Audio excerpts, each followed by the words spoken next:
Assalamu alaikum warahmatullahi wabarakatuh from my side. Today I am here with my student to express the Rohingya genocide remember this, which was happened in 25 August 2017 and 2024.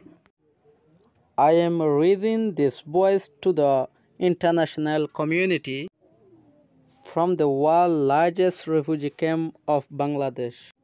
25 August is a day which we can't forget in our whole life until our final gasps.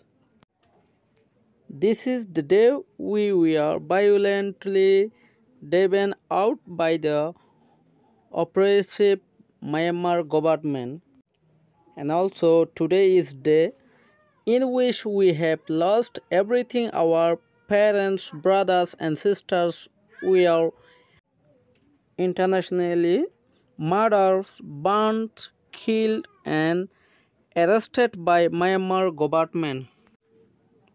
Today is the day in which our mothers and sisters were raped and killed by Myanmar brutal government in front of us. Today is the day in which many Rohingya children were taken out from the mother's breast by Myanmar brutal militaries and tossed them into the burning fire. Today is the day in which many Rohingya children become orphans and many Rohingya leaders, teachers and people were killed by Myanmar militaries. The Myanmar government has been torturing and discriminating us from all sides since we are born.